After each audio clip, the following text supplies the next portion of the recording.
শামীম ভাই আসলে বর্তমানে বিএনপির রাজনীতিতে পাঁচজুবিতে শামীম ভাই জনপ্রিয়তার শীর্ষে আমি মনে করি, এবং আগামীতে পৌর ক্যান্ডিডেট এবং শক্তিশালী একজন ক্যান্ডিডেট, তাকে মানে পথ ক্লিয়ার করার জন্য আমার মনে হয় তাকে অ্যাটাকটা করা হয়েছে।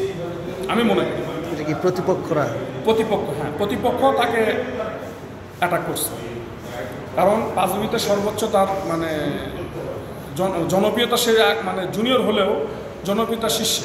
হচ্ছে আমি প্রাথমিকভাবে মনে করতেছি এটা হচ্ছে আসামি যে এর কাছ থেকে আমরা যখন শুনলাম নাম হচ্ছে রুবেল, আর বাসা নাকি ফরিদপুরে, তো একে ভাড়া করে নিয়ে আসা হয়েছে। প্রাথমিকভাবে আমি ব্যক্তিগতভাবে মনে করতেছি যে শামীম ভাইকে মানে মার্ডার করার উদ্দেশ্যেই তাকে, এই হচ্ছে প্রফেশনাল কিলার, 6 জন আসছিল প্রফেশনাল কিলার, তার মধ্যে ধরা পড়ছে, বাকি 5 জন পালাইছে।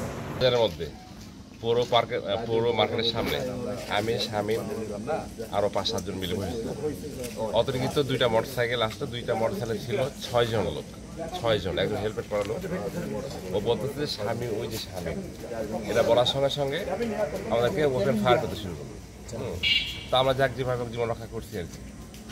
পরে মোটরসাইকেলে যা ছিল সে হেলমেটধারী, ও বলতেছে যে ওইজন, বলার সঙ্গে সঙ্গে দ্বিতীয় মোটরসাইকেলে যে ছিল সে সঙ্গে সঙ্গে পিস্তল বের করে, আর পরে ওই দুজনে পিস্তল বের করে, উনি ফায়ার করার সঙ্গে সঙ্গে শামীম উঠেই দৌড় মারে, ঠিক গুলিটা যায় ওই বাইজিতে যে মেশিন আসে মেশিনের সঙ্গে লাগে, তখন শামীম ওখানে পড়ে গেছে।